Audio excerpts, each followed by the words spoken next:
Hey guys, welcome back to the Bloodlore Chronicles. This is episode number 6, and today it's going to be about, we're going to talk about missions, we're going to talk about the premium shop, and we're also going to break down how hunts work. So quite an in-depth video. There's a lot to get through. It was meant to be about the treasury, so we're going to move that back to the next episode, as well as missions, because missions will actually have a mission during our next video.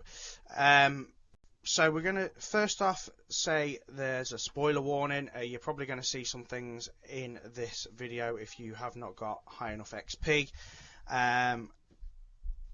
There's going to probably be some enemies and stuff that you might not see too.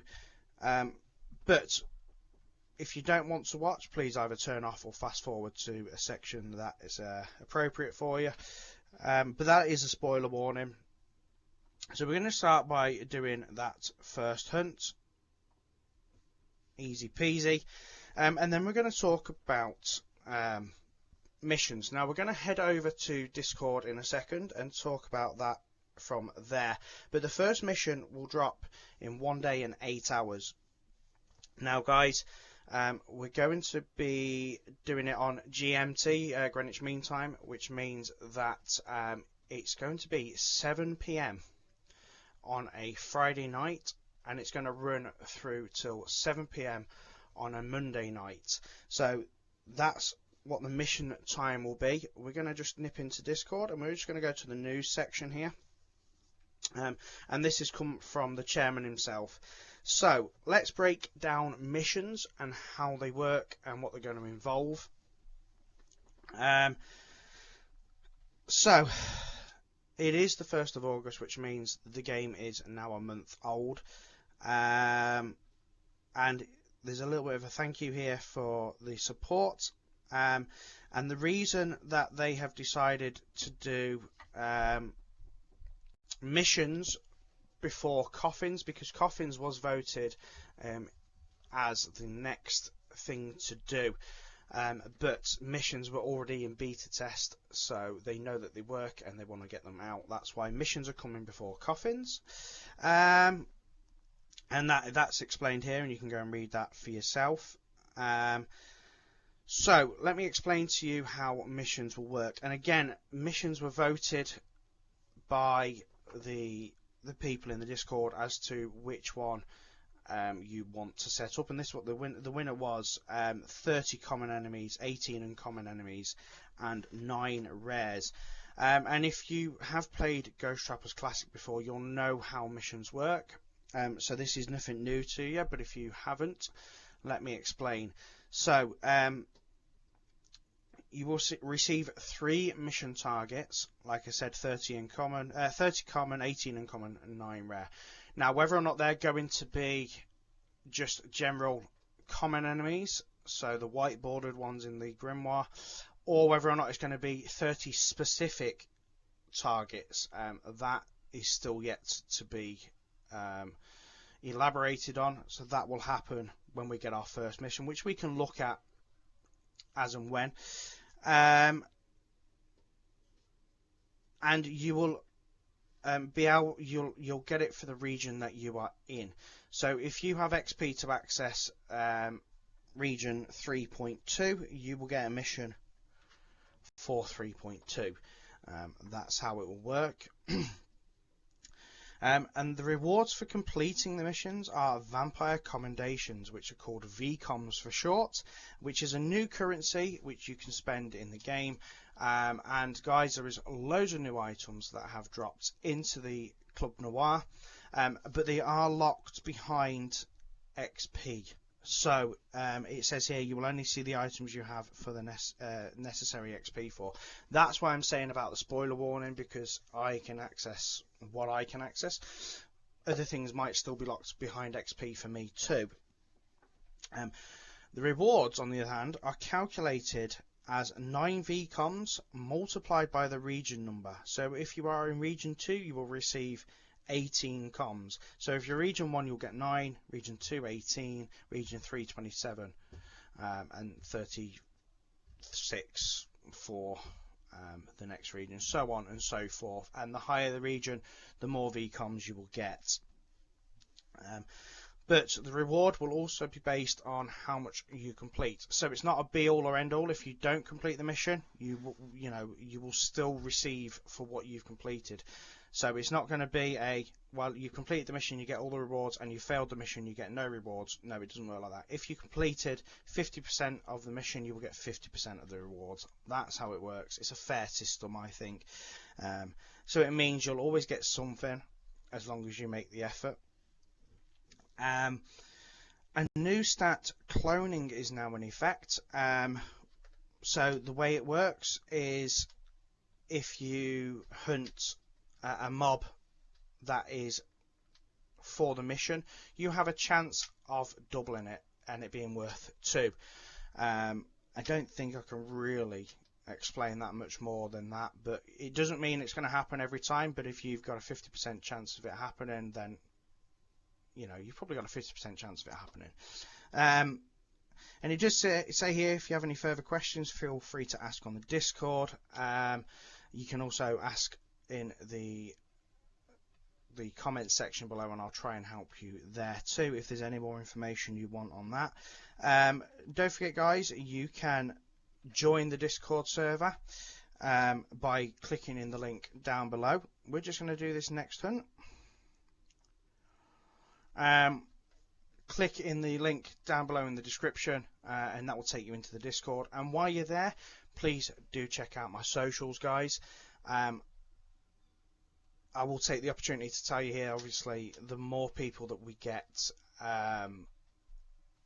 seeing exposure to the game, the better it will be. I am now the game ambassador, which means I am pushing on social media: YouTube, Twitter, Facebook, Instagram, Reddit, and I'm also pushing on other gaming platforms which are a little bit more difficult to even try and get access to, but I am trying, guys, and like I said, the more exposure that we get of the game, the better it will be. So if you do join my socials, please do share, and imagine if I share it to 50 people and then 50 people share it to another 50 people each, that's huge exposure for the game, and that's what we need.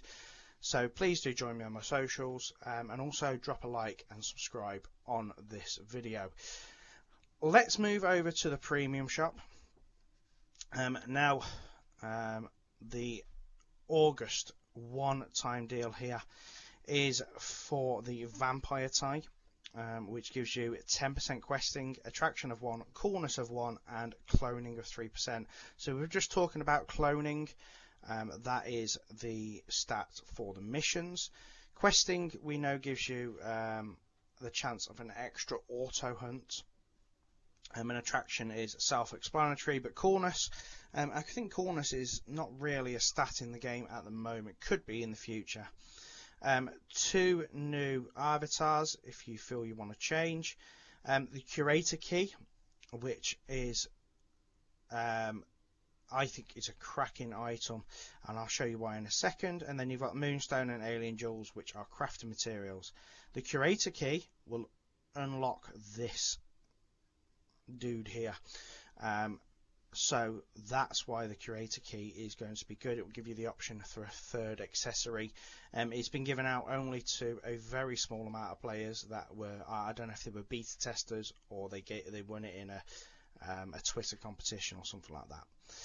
Let's look at the subscription for the month. So you're going to get your coins depending on which one you're subscribed to, your diamonds again depending on which one you subscribe to, and then the Jester hat is up for grabs, this one, which is 13 health, Mine Bolt 10 to 13, which I think is a damage over time, or it could be just like a one-off hit. Fear, which we know is damage over time, and Blood Craze 4%. We know Blood Craze is a good stat. It gives you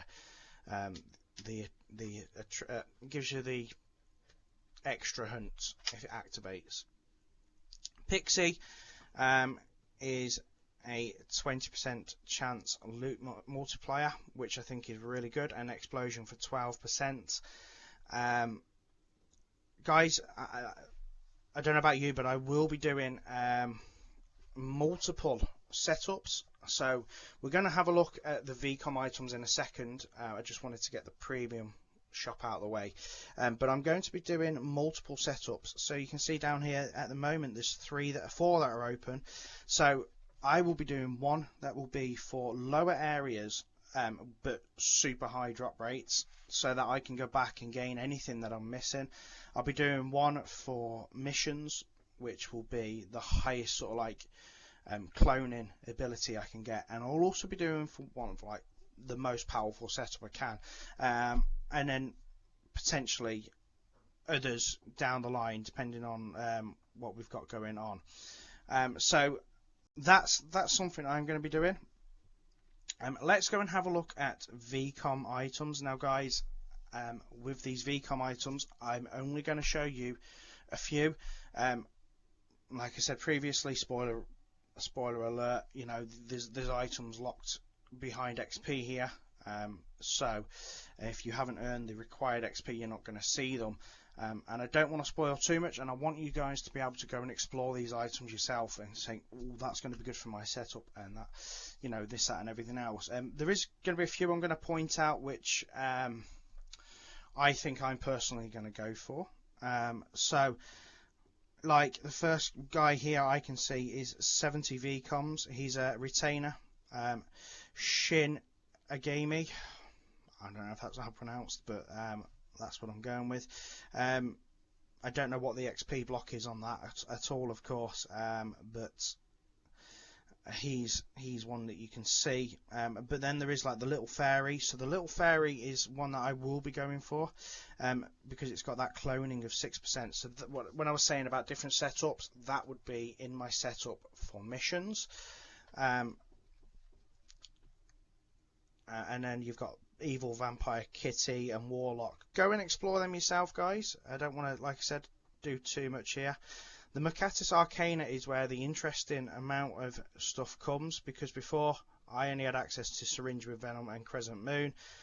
There's now 10 available to look at and buy.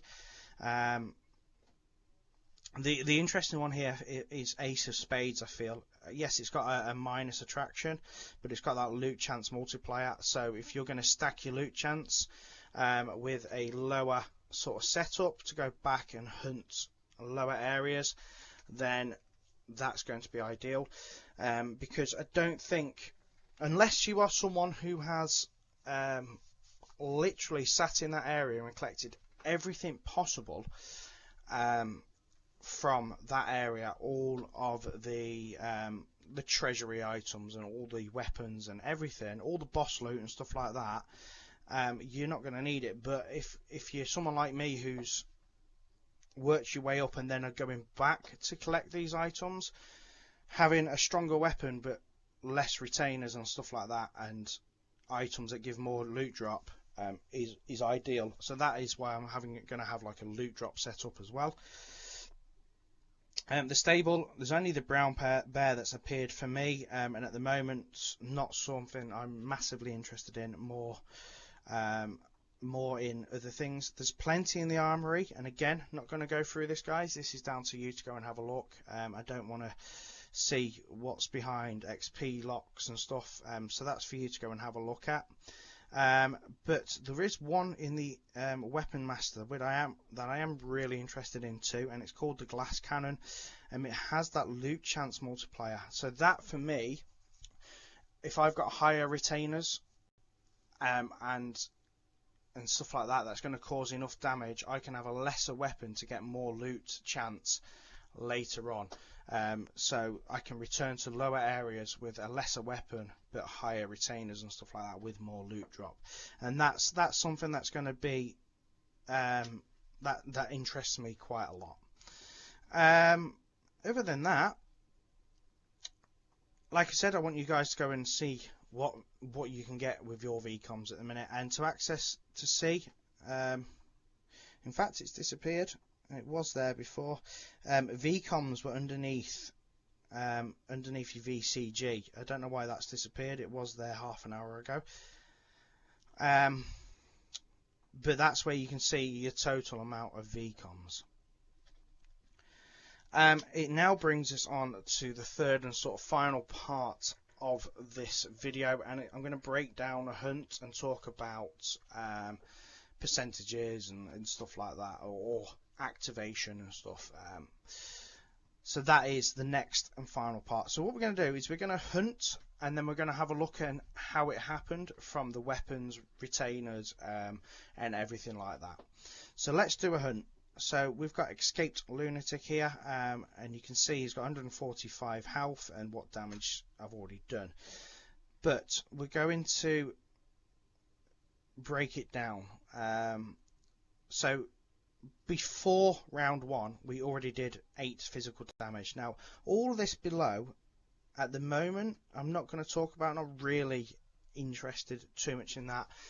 That's all the stuff that activates from your weapons, from your treasury, and anything that your retainers, your weapons, will have as a base stat to give you against certain enemies, whether it's attack against certain enemies or defense against them or whatever. That's what all that is there. That's everything you gain. What I'm interested in is what happens in each round. So Shadow Curse here, I gained 10%. Now Shadow Curse has come from my retainer, which is the Only Schoolgirl, as you can see here, Only Schoolgirl. That gives an extra 10% shadow damage. That's what that is. I called an assassin who joins the fight, so that's an extra retainer.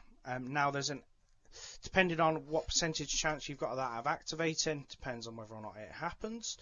And I'll show you what percentage chance I've got of that happening prior. But that assassin is coming in round 1, which means for every single round after, it will attack unless it gets removed somehow.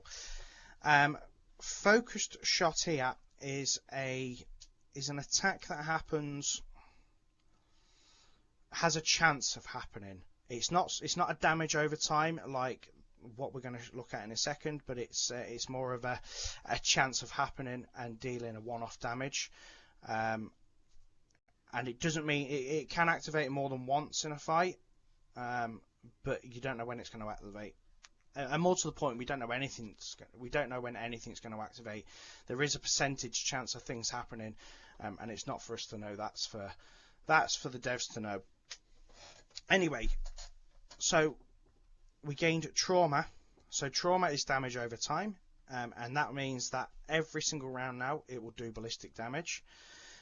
Fear is also damage over time, and that's something we will do every single round.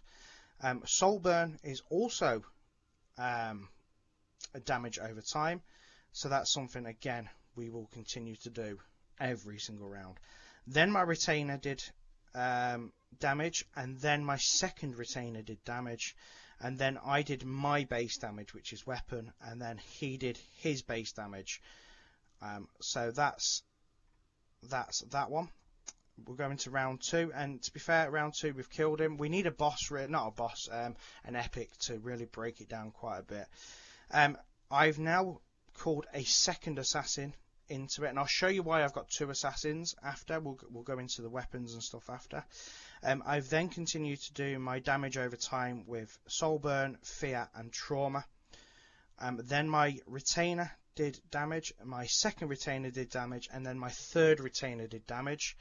And then I did my base damage, and by then he was dead. So why have I managed to call in 2 retainers?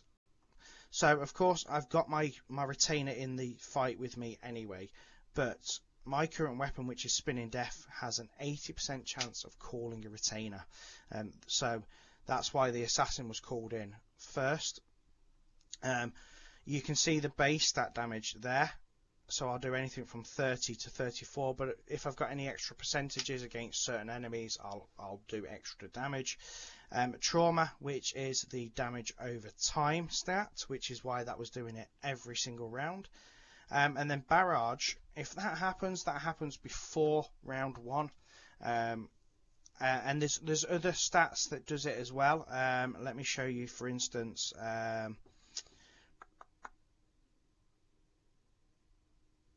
where is it? Holy Gun Purgatory, which is a dropped gun.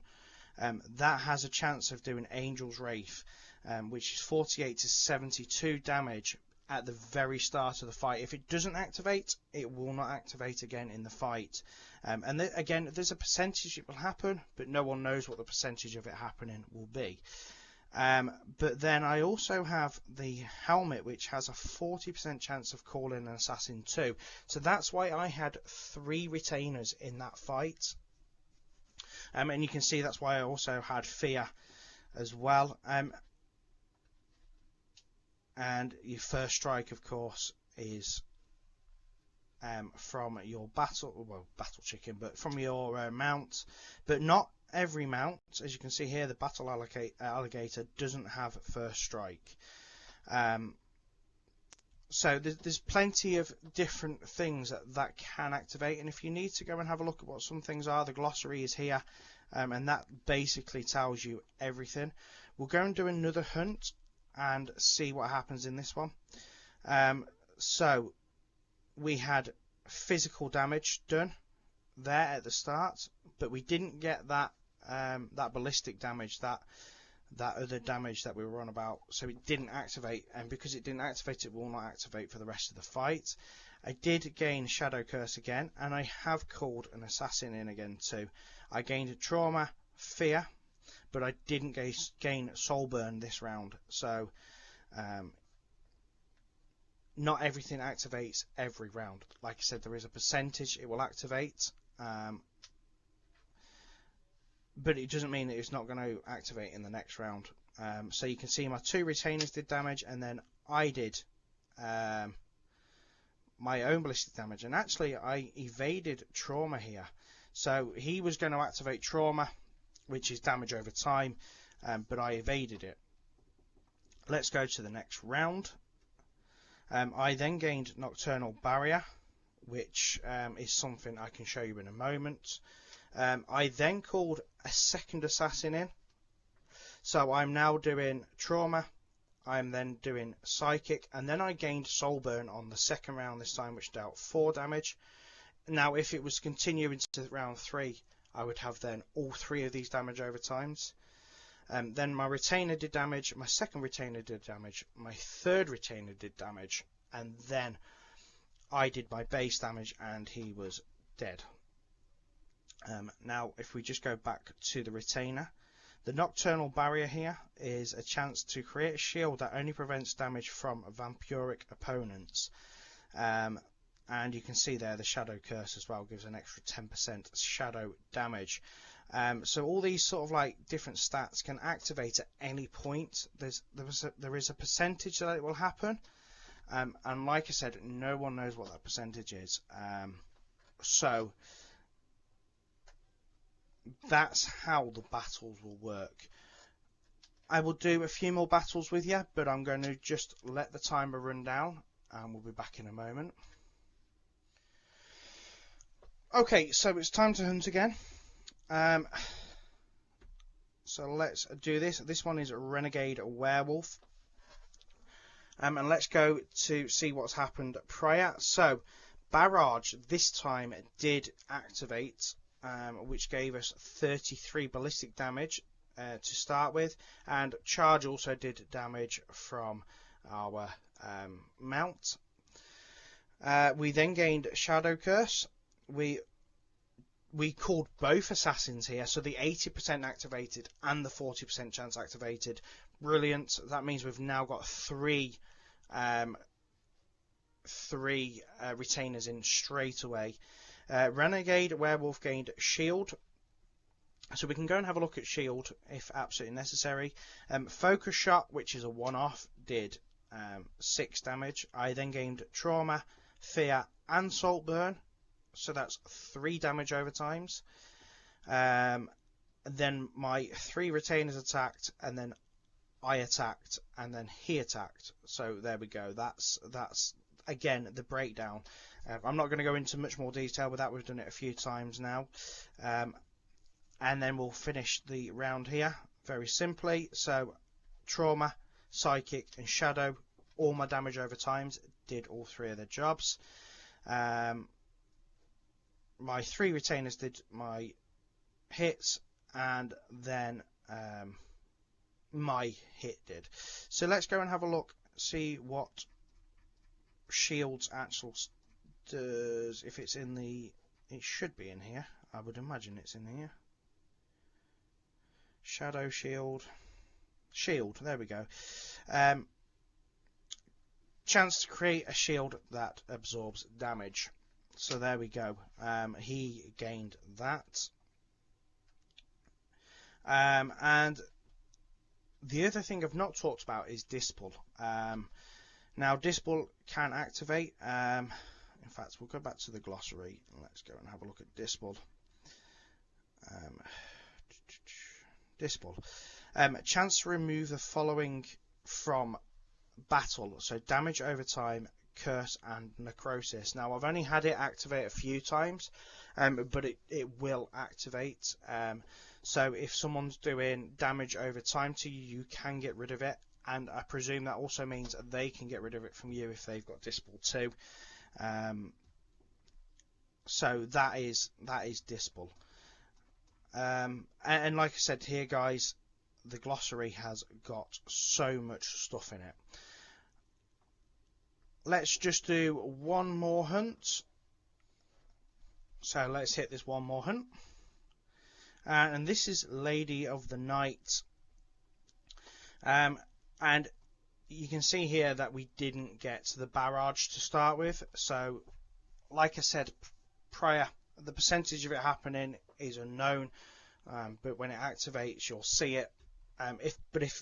Because it's something that happens at the start of a fight, if it doesn't activate at the start of the fight, it will not activate any other time in the fight. So then we gained Nocturnal Barrier. We called an assassin in, so we've now got 2 retainers. We gained Fear, but this time we didn't gain the bullet one. So we did 9 psychic damage, we did 12 shadow damage, and then our second assassin, our second retainer, assassin, did 4 damage, and then I did mine. Lady of the Night attacked, but Hellbound dodged, and then she stole. Oh, what a bitch! She stole 2,570 VCG from me. Cool. We're going to go into a third round here, to be fair. Round 2, we gained Shadow Curse. I called my second assassin in, so now I'm back up to 3 retainers. Fear then dealt damage. Lady of the Night evaded Focus Shot, so Focus Shot activated, but she evaded. And then my 3 retainers attacked, and then I did my attack, and then she did physical attack to me, and she's still got 5 health. But if you noticed, this time we still haven't got the extra damage over time attack. And to be fair, Saltburn hasn't either. And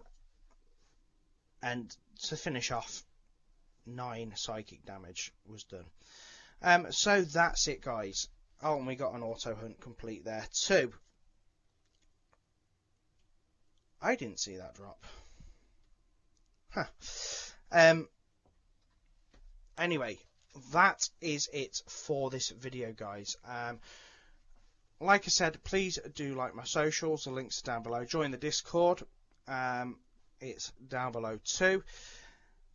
Let me know what you think about missions. Are you excited? Are you unsure on how they're going to work? You can always ask me a question if you want to. Let me know what you think about the premium shop. What are you going to be grabbing from there this time around? Let me know what you think about VCOMs and the items that are available. And that's it, guys. And of course, do drop a like, smash that subscribe button, and share the video if you would. That would be fantastic. I know it's also going to be now in the wiki, as they have contacted me and asked me if it's okay for me to share the videos in there, which is absolutely fine, as it does help other players, new players at least, gain some knowledge of the game. So catch me next time, where we will be doing our first mission, and we will be talking about the treasury. So thank you very much for watching, guys. Take care, and I will catch you next time. Bye bye.